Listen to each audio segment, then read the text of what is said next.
Good evening, everyone, and welcome to Town Hall here at ASW. I'm your director, Mr. Zerflu, and it's so good to see you all refreshed and back after a wonderful week-long October break. Hopefully you found your way here either through our Facebook or YouTube links and you're online live with us. I see the numbers slowly climbing on the Facebook side. YouTube, hopefully we'll see viewers there as well. For organizational purposes, the comments stream in Facebook and YouTube, I will see on the screen here, so I'll see your questions as they come up. We've got a couple different things tonight, including Dr. O is in the house, and we'll see him in just a few minutes. We have this regular opportunity through the comments then to ask questions and also share your responses to things that we're sharing. So again, really happy to have you all joining in here. After the live event, recordings will go up immediately on YouTube and shortly thereafter on Facebook. So you can always go back and watch it at your discretion when you have time. We usually get lots of views of both the video as well as what I post on the podcast in the hours after our live event. And so it's a great way of communicating with our community and keeping you all engaged.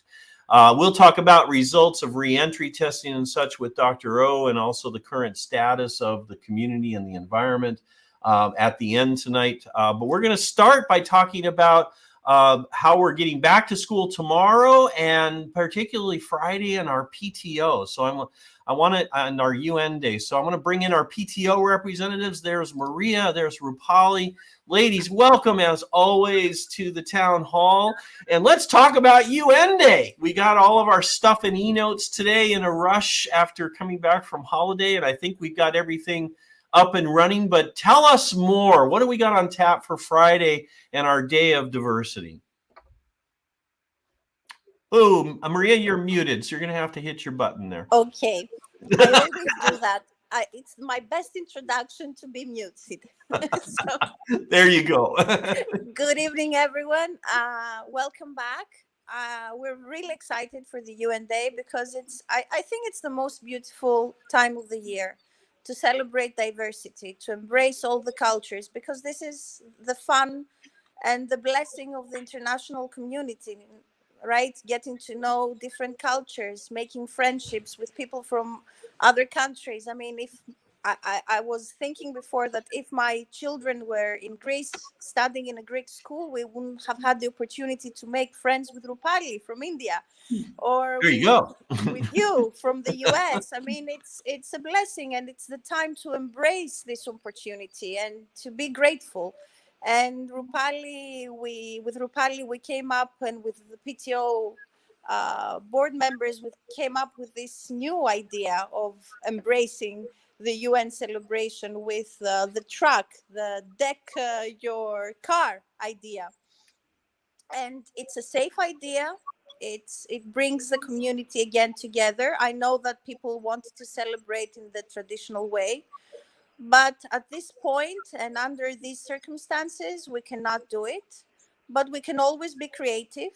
Just a little touch of creativity and imagination, and I think we can pull it off, and it's going to be an amazing day for everyone. And Rupalia is ready to explain how everything will go, and she's done an amazing job. So I think Rupali can share with you all the details. Maybe just to summarize before we hand it to Rupali is that, we came up with this as an outdoor event to basically capitalize on our success from the barbecue. We were able to bring a certain amount of community mix on site, but we want to do it in a little bit more controlled setting when all students are involved. And so we're establishing an area in our parking lot that we're going to cordon off after arrival in the morning, and provide for an opportunity to have our country set up displays as though they were inside the building. And then we're scheduling it so that our individual cohorts can come during a particular block of time, so that there's not as much mixing for the event, but that there's an opportunity to see all these amazing presentations and John, from our parents. You still have time to sign up. It doesn't have to be very elaborate. It doesn't have to be something fancy. I mean, we all have items that from our country in our home. It's just a matter of showing your culture. And even if they come dressed in their clothes, in their flags colors, even if they put some posters on their cars, it's fine. It's perfect. It's just to be there and celebrate that we're all together. Yeah, absolutely. So, Rupali, go ahead and tell us more that we might want to know about the event on Friday and what we've got planned. Good evening, everybody. John, thank you for having us here once again. We're very excited about UN Day. And, like John and Maria said, we didn't want to miss out on an important event like this. So we're trying to do what we can in these circumstances to make sure that our children get that experience yet again this year. So UN Day is being celebrated on the 5th of November. A lot of you have already signed up for your country cars. Thank you so much. We said that, you'll be able to bring in one car per country. Well, John has given us a couple of parking spots. So in case any one of you would like to bring more than one car, up to a maximum of 2 cars, please let me know between today and tomorrow. We'll be able to accommodate that as well. So every country will have their displays in the back, in the trunk of the car. So, for example, just to give you an example, in India, we are celebrating one of our biggest festivals between, these 5 days. Today being day 2, tomorrow is Diwali for us. So we've decided to share with all of you what Diwali is. So we'll bring a little bit of Diwali decoration, what we do, some treats from what we do. So going to be very simple because we just want to make sure that we share a part of our culture with you. So that's what we are doing. Maria's brought some sunshine with her from Greece. So, it's very simple and yet engaging because children like to stop and see what you have on display and what you're there, sharing with them. We continue with passports for our children. So every country card that they go to, they'll get a stamp. There's a little bit of, just to create the ambience, a little bit of decoration that PTO will undertake. You will be able to see it when you come for drop off or even pick up. And like John said, not everybody will be able to be there. But yes, every country will be represented by a few members who will stay between 10 and 2. Cars come in at 8:35 after drop off. Between 8:35 and 10 o'clock, you set up. 10 o'clock, students start coming in until 2, and then we wind up. If you haven't signed up, and like Maria said, even if it's something simple and small, please be there. Just let us know latest by tomorrow so that we can allocate a spot for you and come and be there. Just let our children see what you have to share, even if it's something small.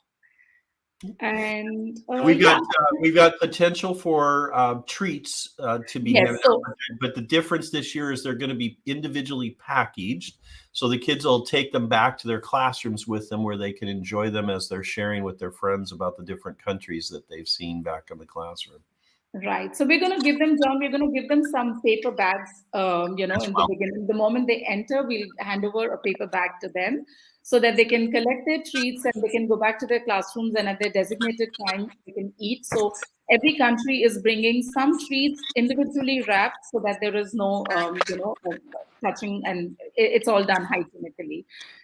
And yeah, so there'll be treats, there'll be passports, and there'll be festivity all around. And we look forward to seeing all the students and the community, the staff members there.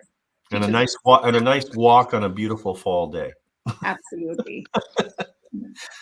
All right. Well, great news that we can pull this off and get some degree of this back. I know last year we were all disappointed when we could only be online and really could only do things in our classrooms. This gives us at least a step back to getting UN Day back on the table. And I just thank you, parents who are putting together these displays, because I know you're out there planning unique experiences for the kids as they come through and enjoy this amazing event on Friday. Thank you so much for everything that you're doing.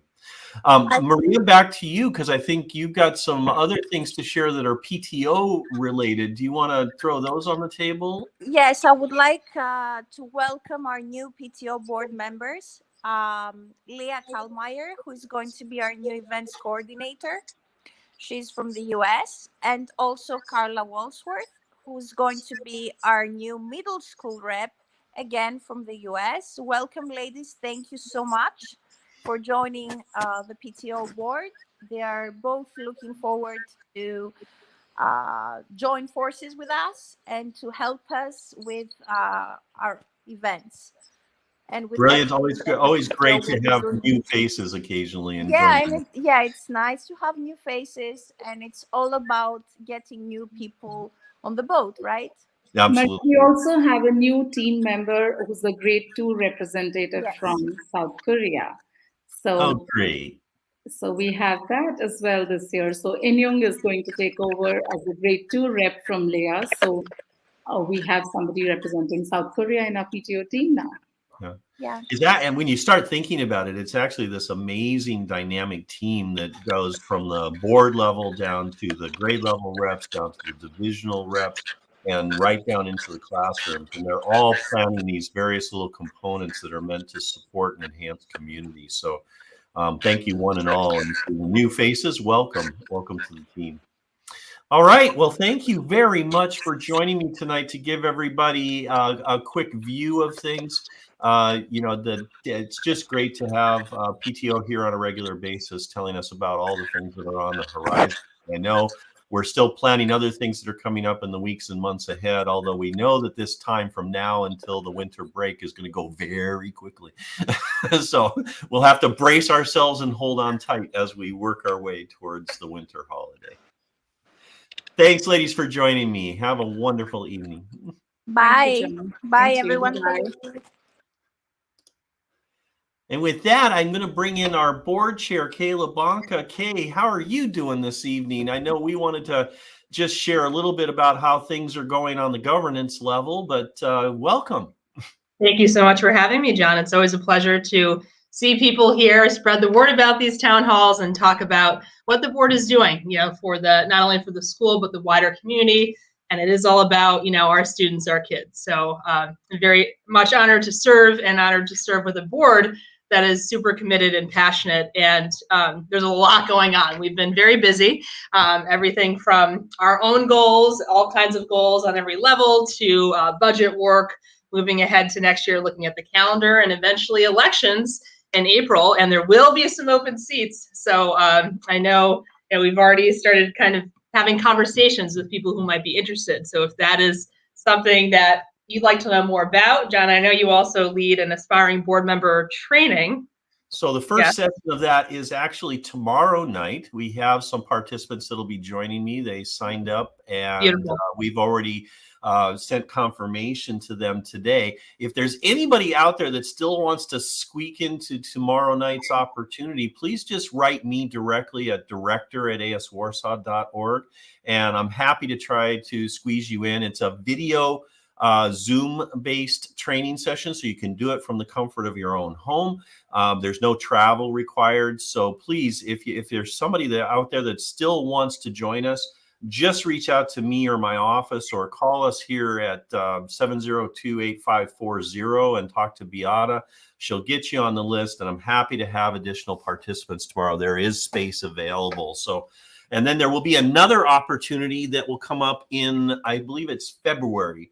But we'll send dates out through e-notes on that. And that I always do 2 every year, one in the fall and one in the early spring, late winter, in order to make sure that we have a field of people who are interested in standing for election or appointment, that have had an opportunity to be oriented to what the positions entail, and the wonderful governance structure that we have here that has this high level of engagement of school community members helping to guide the school in its strategic and fiduciary work.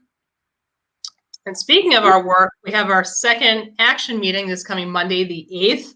It'll be a virtual attendance for those not on the board. John, I believe you'll be sending information out to sign up, and so you can see what will be discussed. We have altered our structure a bit this year, so our action meetings are every other month. So this is really 2 of 4 for the year, plus we have an annual meeting at the end. So this is really a great opportunity to understand the work of the board, understand how it's relates to you and your family's livelihood and experience at ASW. And there's an opportunity to also ask questions. So just as you can do here, the more that you attend and expose yourself to what's going on, the more information you will have and the more power you will have to really have that agency and make those decisions and just have an awareness and better understanding of whole school vision and mission. So it is exciting, and we do hope that you will join us. And what else? We're very excited. We have some trustees who will be participating in UN Day in various capacities. As I said the last time I was on, I think in September here, one of my unofficial goals is to get the board members out and visible in the public and having great conversations with all members of the community and our different groups that we are connected with, and then some.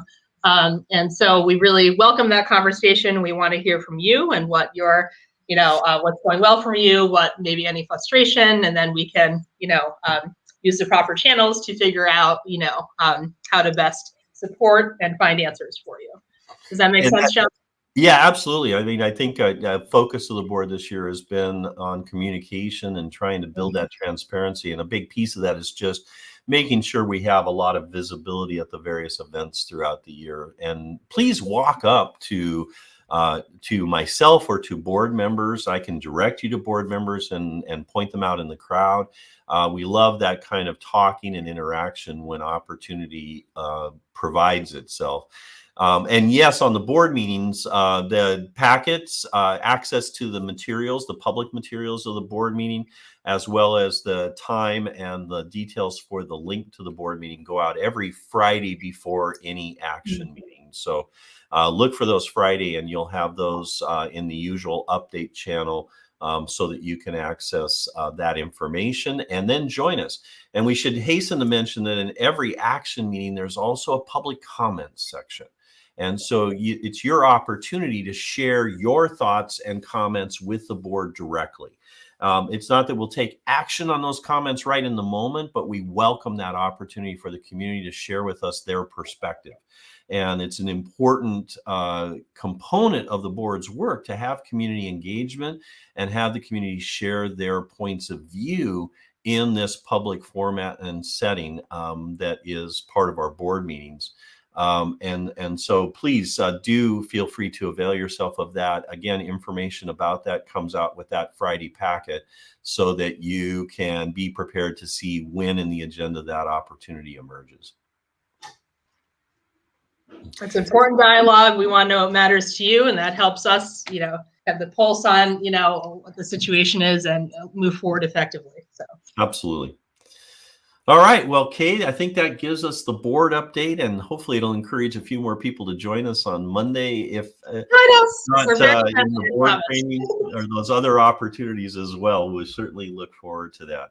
Thanks for joining me tonight, and thanks for spending a few minutes with me. I always feel it's important to push this into our town halls to make sure everyone understands all the work that's going on in the backdrop. And thanks to all who are on the board for their service and for what they provide to the school in terms of guidance and wisdom. And we appreciate all you do, John. It's a great partnership. So thank you all. See you soon. See you later. All right. With that, it's time to bring Dr. O into the house, and we'll keep working on our schedule here to finish up in the next 30 minutes or so. Dr. O, welcome back again. Hi, good evening. How are you? Very good, thank you, and good to see you. I've got the presentation as well, so I'll throw that up on the screen. I've got a few slides here, and then I'll just welcome your comment on them as we go through them. First of all, is really just our summary of the 2-day reentry testing. So we've tested over 1,200 people on a 2-day program. And out of that, our results have found 7 cases. 4 adults, which really surprised us at the outset. That kind of really, it wasn't expected. And yet we found 4 adult cases. And so with that and the 3 student cases that we've now identified, it's about a 0.5% positivity for the school population in that 1,200. 57% of our cases we have generally linked potentially to travel. None of this is ever for sure, but I just wanted to put that statistic in there when we're looking for anything that kind of emerges from the data. 3 out of the 4 adults are vaccinated, so those are breakthrough cases. Amongst the children's, there were no siblings or family members positive at this stage, but we did identify 40 plus close contacts based on our review and assessment of the information. We are utilizing the Test to Stay program for the staff identified, for the staff close contacts that were identified. But we're going to talk about the Test to Stay program for students and a modification we've had to make for that. So with that, I'll actually just go to that slide and say right now, based on the information we have, we want to remind everybody that it's, well, not remind, we want to set that it's really primarily available to vaccinated students in grades 6 to 12. The reason for this is because of the quarantine requirements of Centipede relative to unvaccinated individuals. Now, we believe based on our current read that we would only be able to use the Test to Stay program for vaccinated family members in the same household. And it's not available to students in elementary in the same household as the close contact. It is as yet unclear about whether close contacts outside of the family will be subject to quarantine and therefore not able to access the Test to Stay. The bottom line here is whatever Centipede says trumps whatever we choose to do. I think that's I think a good summary, John. And I think a different way of saying it: if you are officially on quarantine, there is no way you can be freed from quarantine. Okay, that's kind of the bottom line. And so the 2 exceptions to the Test to Stay in reality are, again, those who have been put on official quarantine and household members of a positive case. Because household members of a positive case, they are not put officially on quarantine. They are automatically put on quarantine. Right. Okay? So there is no official kind of SMS or text message or anything else. You're automatically put on quarantine. So these are the 2 exceptions to the Test to Stay. So if you're officially put on quarantine as a close contact, so Centipede called you and they deemed you are a close contact, and then you're put on quarantine, and you can check it whether you are on quarantine in the central system. Or the second case, which I think will be probably more frequent in our situation, are household members of a positive case, because they are automatically put on quarantine. Now, the 2 exceptions, again, from this, there we go, is vaccinated individuals and officially recovered individuals. Okay, so if you have a vaccinated status, which we can document with the QR code or another document, or you have a recovered status, which again you can document by the QR code, then you are exempt from the quarantine in general. Means you can use the Test to Stay, because again, our Test to Stay program is kind of a further requirement that we put on top of the official requirement, Centipede requirement. And this is because, and I think this may be the difficult point to explain, is that we are still concerned about transmission from vaccinated people to unvaccinated or vaccinated.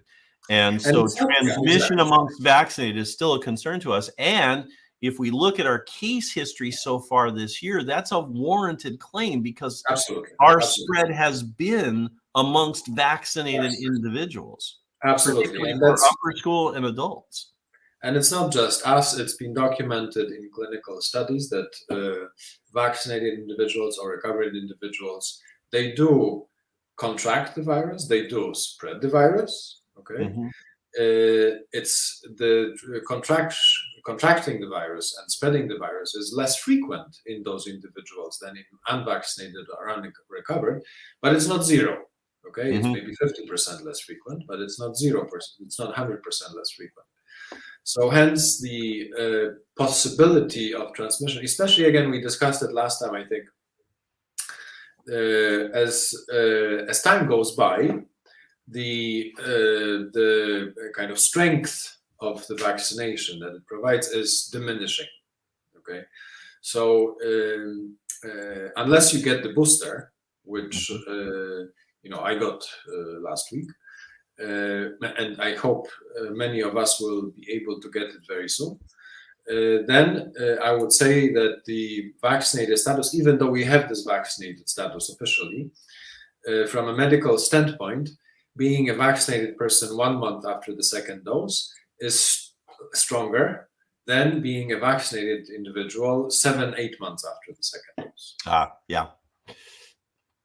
And we've got all of these different things weaving together, which is why we've chosen to maintain this kind of universal approach, Yes. irrespective of vaccination status, because we are concerned that even though it's a lower percentage, it's still possible, and it still creates a risk for our environment. Creates a risk, especially until there's data that shows a distinctive differentiation. It's got to be a layer of our Swiss cheese, and this is why we haven't differentiated vaccinated testing regimes or any of our other criteria for mask wearing or anything else, because there is still this possibility, and that percentage increases over time until there's boosters or other things that brings it back down again. Absolutely.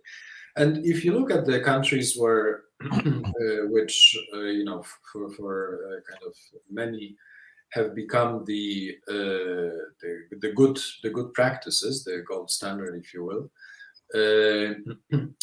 they do not differentiate between vaccinated and unvaccinated either. Okay, so even if you're vaccinated, that means you are protected yourself, but it doesn't mean that others are protected from you. So you still need to test yourself if you want to go out and have drinks with others or go to a big event, because again, you still pose risk to others. You don't pose risk to yourself. That's half the burden you eliminated, but the other half is still there. There you go. In terms of our mitigation plan, and of course, we're monitoring all of these different numbers that are coming across the table. My summary, and Dr. O, you can bring more specific relief to this, is it's just a mess out there. And particularly during the break, it seemed to worsen. I know my conference call with the CISA regional heads of school is that everybody's being hit by increasing numbers, by lockdowns in many cases. Certainly my counterpart in Russia is bemoaning the fact that they just hit level 4 and are the largest, highest country in the world right now. But moreover, just about every country in the EU was suggesting they were seeing numbers climb, and that reactions and mitigation of that were beginning to emerge.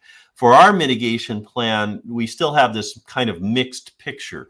The 7 and 14-day averages are still in this medium range, but they today, as we saw, moved above 10,000.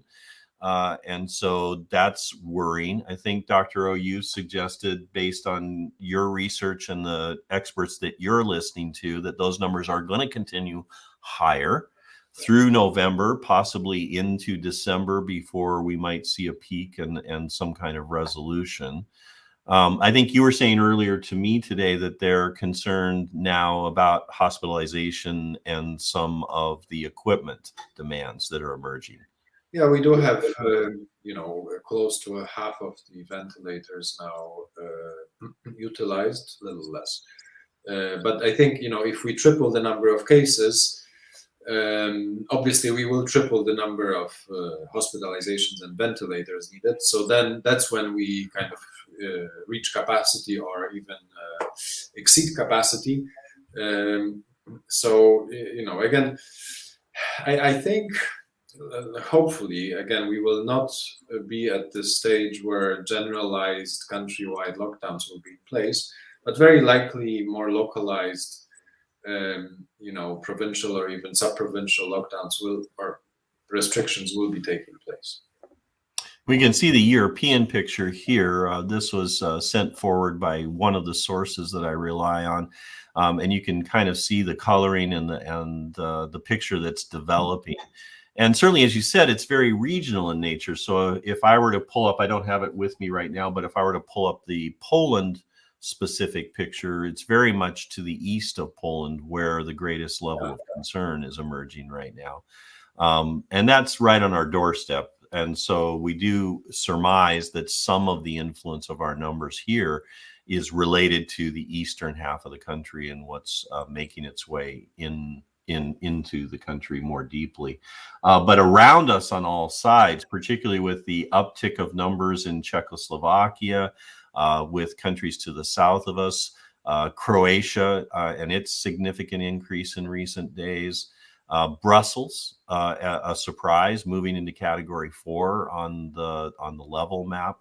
All of these are concerning, as they were a year ago and last spring. So we're going to need to be keeping our guard up in this regard.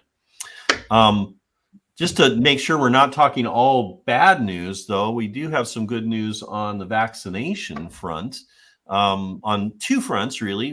Flu vaccine, thank you, Dr. O, and your team in partnership with AstraZeneca, but we've got almost 200 kids coming in for nasal flu vaccine on Saturday. So that's a wonderful number. Registration's now closed for that, although if you contact us and you have urgency, we can try to see if we can squeak you in. It's this Saturday. Reminders will be coming out tomorrow to our registered people.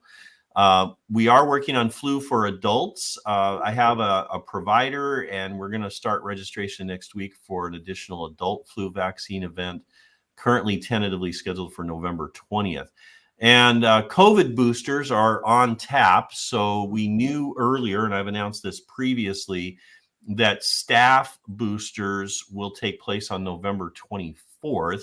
What's new to add to this is I've arranged an ability to now register and provide for adult community boosters outside of staff that same day in the evening for community members. So we'll start the sign up next week for that. So we did like 3 rounds of adult COVID shots here at school.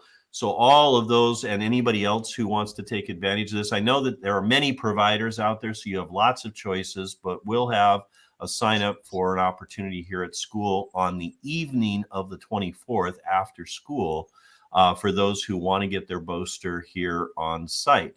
And then, of course, the final one, and Dr. O, we're waiting for this to happen, but we've got vaccination approved in the U.S. now by both the FDA and the CDC for ages 5 to 11.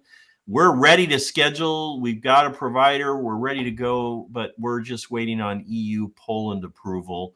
But the efficacy numbers for this Pfizer vaccine for kids seem very promising. Yeah, absolutely. I mean, first of all, I encourage all of the community to consider the flu vaccine for the kids. Flu has become quite a significant issue this year again, probably due to the fact that last year was almost non-existent and we kind of lost a lot of the natural immunity last year. It's, actually, incidentally, I just vaccinated my kids literally 10 minutes before this town hall. It's such a simple vaccination. It's like a spray. It's like an intranasal spray. So it's painless. It's absolutely fantastic. It protects the kids. It has better efficacy than the flu shot. Not in head-to-head trials, but in kind of manufacturer-reported trials, the nasal vaccine has actually 10 percentage points higher efficacy than the subcutaneous shot. So I encourage you guys. We still have some vaccines left over. So beyond this 200 that we have on Saturday, scheduled on Saturday. So if you're not scheduled for Saturday, please reach out to us, and we can arrange alternative times and places to get your kids vaccinated. The COVID for kids, I look forward very much to. To be honest, probably from a again, in this whole vaccination story, there are two stories. One is protecting me, and two is protecting others. And here, for the kids, obviously with the Delta, it's a lot about protecting me. But I think it's also about protecting others as well. So we are cutting down this risk of transmission by some percentage points. We said, it's not 100%, but it's, a significant one.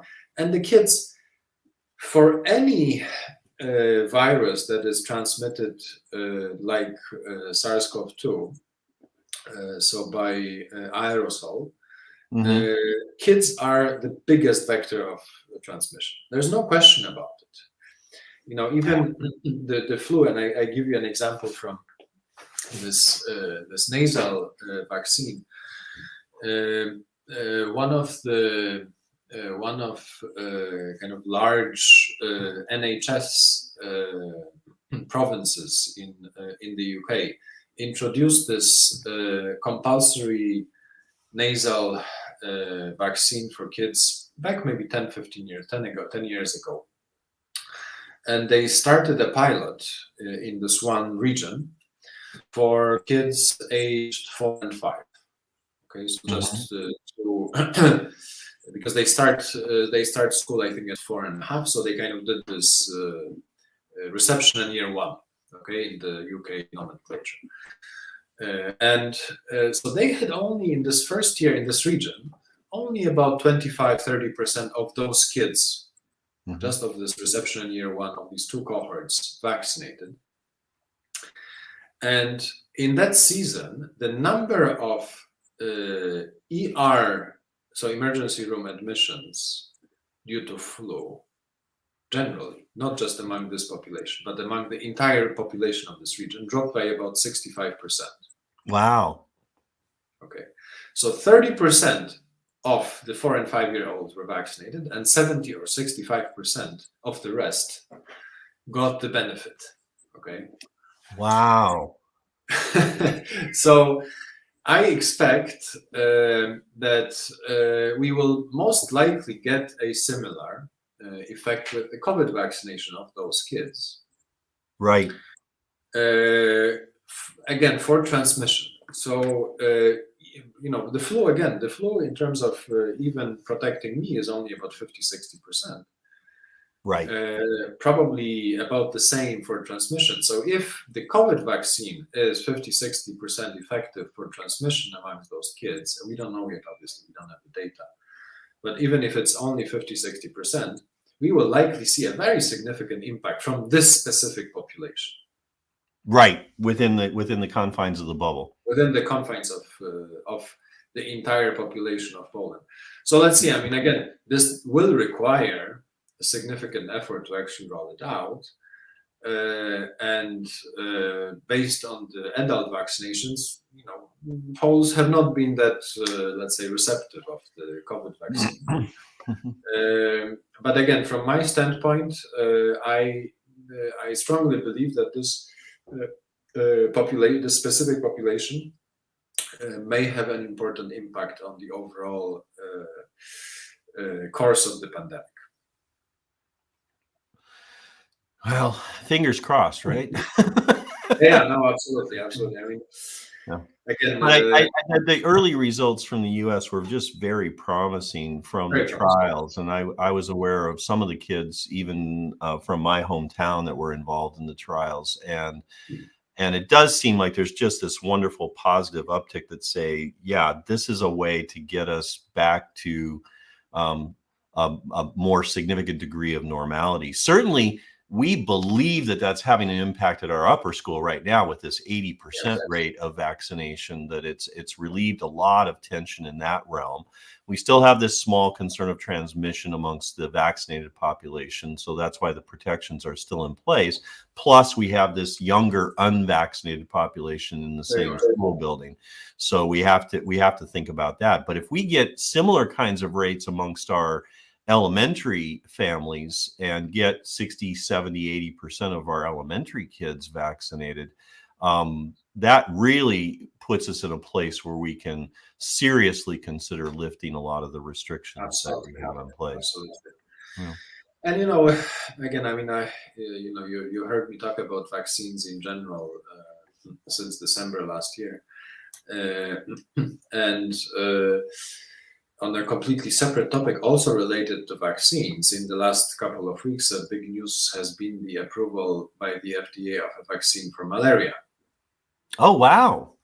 Oh, I did read about that. I heard that was coming on the table. That's a huge breakthrough, obviously, because malaria, the malaria still kills 500,000 people a year. Oh, yeah. Yeah, absolutely.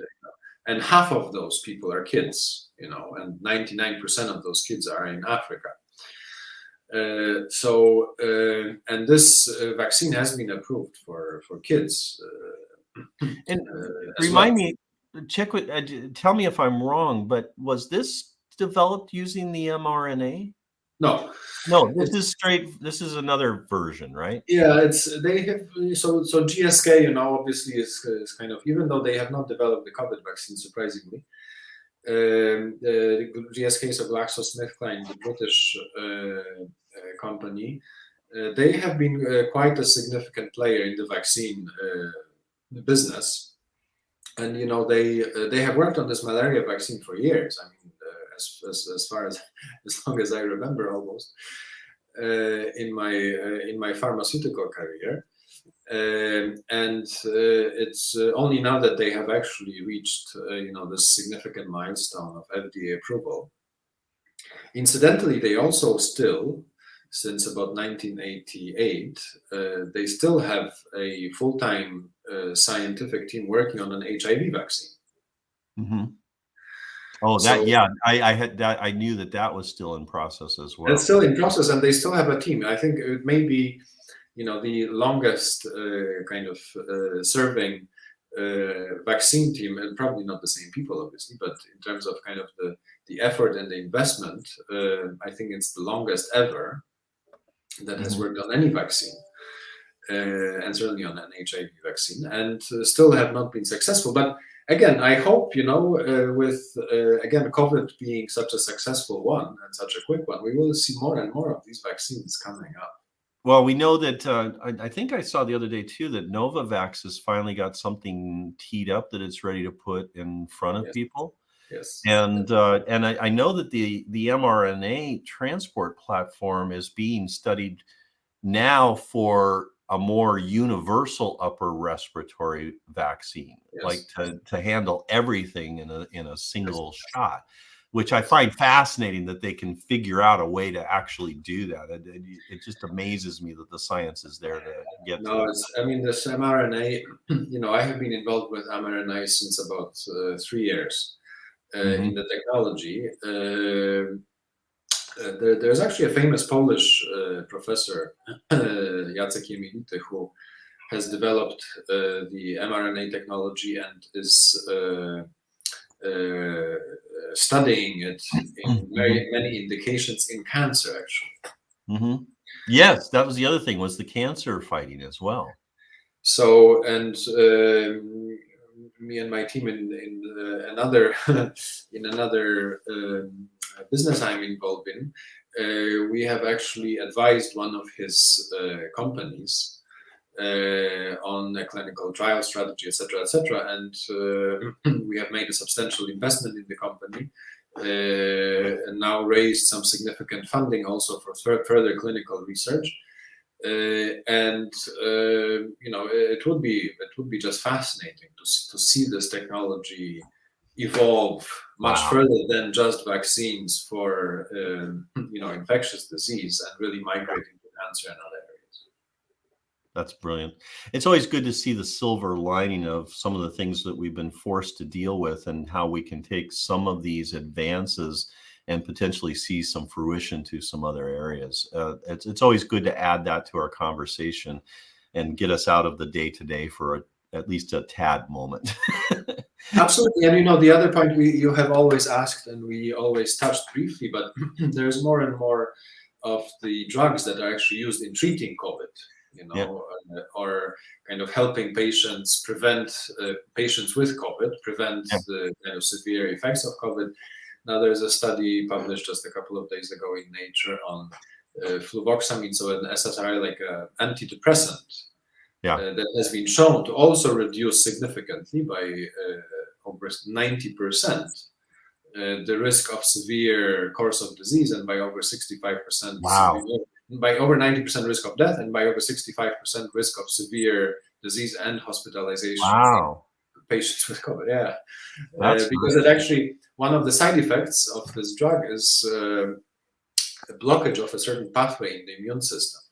And as you guys know, or if not, the COVID-19, so the disease caused by SARS-CoV-2 virus, is actually, the severity of the disease is not the virus itself, but actually the reaction of the immune system to the virus.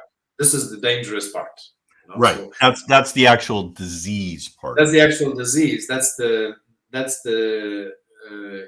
reaction that is causing us harm. So it's a little bit like an these autoimmune disease. Right. Kind of, the body turns against itself. This is a little bit like this, but it's more. I would more equal it to maybe an allergic reaction, where you have an allergen which causes a significant anaphylactic shock. This is a little bit like this. This is a virus that causes this almost like a anaphylactic shock in a different way, obviously. But it's this very severe adverse reaction, very severe defense reaction of the immune system that is causing these severe symptoms, which require hospitalization, mechanical ventilation. Yeah. Hey, I've got some questions showing up, and I'm going to assure everybody I'm going to get back to all of them. But there's one that just popped up here, Dr. O, from Ryan. He wanted to clarify or get you to speak to the sample size of the children receiving the flu vaccination and the result of spread that you were talking about just a few minutes ago. That you mentioned a study about I think it was the 30% rate of vaccination amongst the kids, and it yielded this 70% response. Did I get the numbers right? Do you remember the sample size, or do you have any information about that study?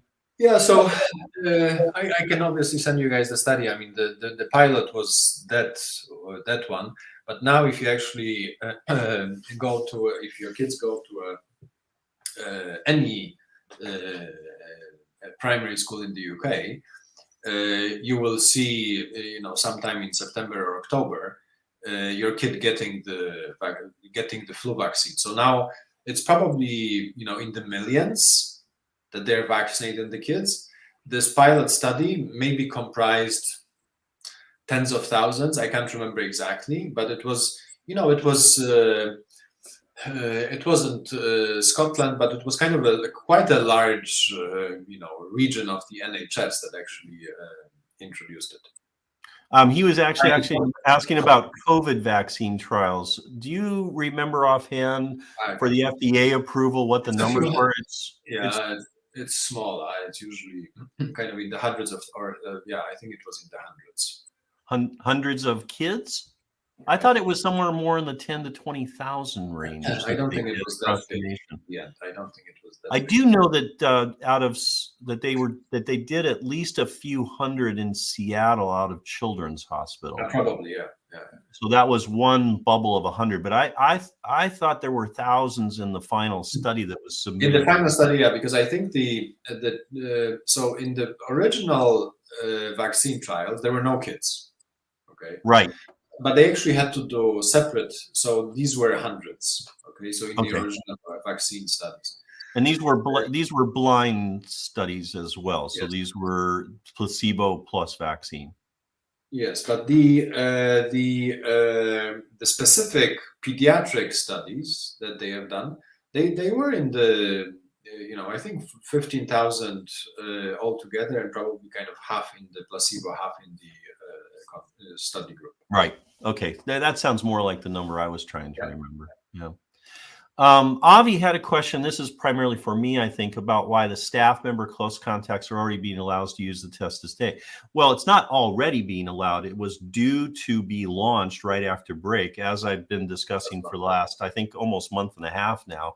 If you go back in Simplicity, you'll see the articles that I wrote, including the link to the study that Dr. O provided that forms the backdrop to the program. We discussed it at not the last town hall, but the one before that.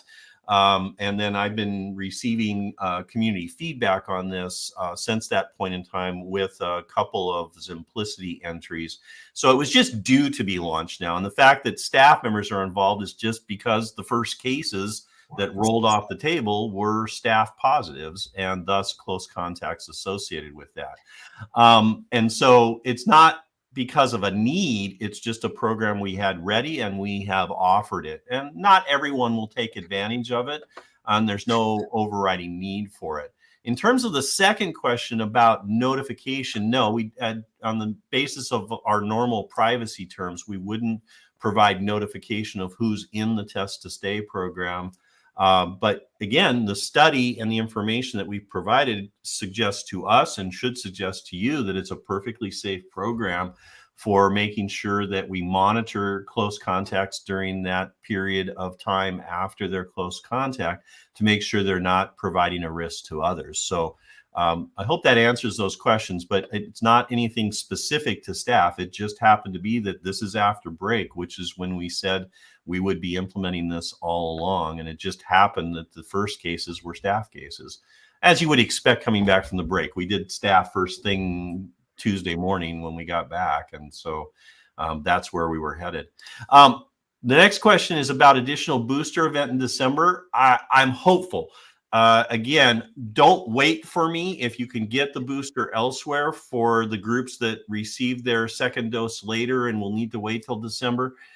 Please, there's many options for getting the vaccine out there, and I may be limited in what I can organize between November 24th and our heading off to winter break. But I will try, and I'll just leave it at that for now.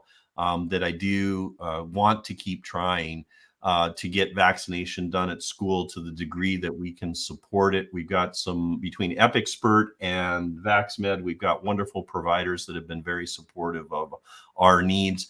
And I do think many appreciate being able to get a vaccine in the school environment and not have to run the gauntlet of medical service providers and oftentimes the challenges associated with scheduling and getting access. Although I will say there are wonderful providers out there that are doing a great job of delivering vaccine, just as EpicSpert and VaxMed are doing. The other thing asked here, more frequent testing. Yes, thank you for reminding me, actually, Marina. And Dr. O and I have discussed this, is we are staying on the increased frequency of testing with 5-day expiration rates. So twice weekly testing through next week and the following week. And then we'll assess our results at that time to determine what we might do going forward from there. Keep in mind, we have this interesting calendar that next week we have another 3-day week with a 2-day holiday. So we're tweaking our parameters to make sure that we switch back to 7-day and then back to the 5-day expiration to get us back on schedule for the twice weekly the following week. We won't try to do testing during the 4-day weekend, but we'll get back on schedule, not next week, but the following week, and we'll do the twice weekly.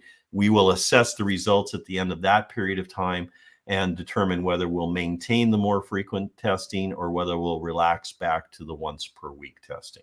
So thank you for reminding me, Marina, about that point on the testing regime for the post-October break schedule that we've got in place. The kids that were re-entry tested will be tested again on Thursday and Friday this week in a schedule.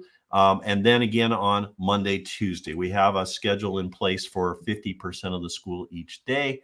And you'll see those results appear in your OK for School app. Okay. Watching for any other questions, please feel free to throw them in. Marina, you're welcome. There's a thank you. Please feel free to ask us any other questions. But that pretty much covers the information we need to share tonight to keep us all on track. Oh, as always, good information both on what we're doing, but also on the surrounding environment and what we're seeing in the world. Trying to keep you informed as best we can, and we do welcome your comment. We also welcome your feedback on the rolling survey. It comes every Monday, and the link's there, so please feel free to give us your comments. I read every single one of those and try to incorporate it into the work that we're doing. I share them with Dr. O and get his insight. I know there's frustration with masks and other things out there.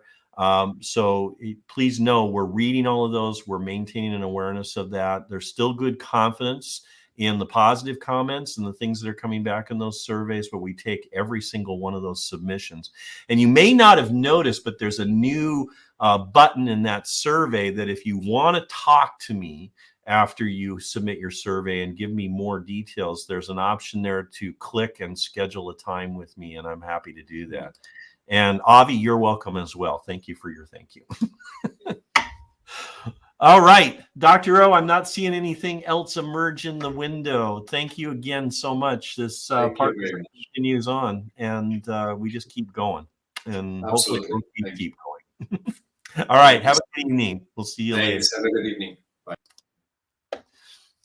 Well, thank you everyone for joining us again for the town hall tonight. I think we topped 50 at one point, and that's great. And of course, there's many that will watch the recording after this. Again, your comments are always welcome. Your communication directly with me, always welcome.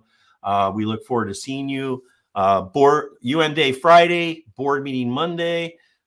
We keep working hard here at ASW, both teaching and learning, but also planning for the future. So have a wonderful evening, everyone. Thank you so much. We got a Facebook user like myself who can't wait to see the kids again tomorrow. Have a great night, everybody, and we'll see you in another 2 weeks for the next town hall. Look for information in Monday's Weekly on the next date. Thank you, and have a wonderful night.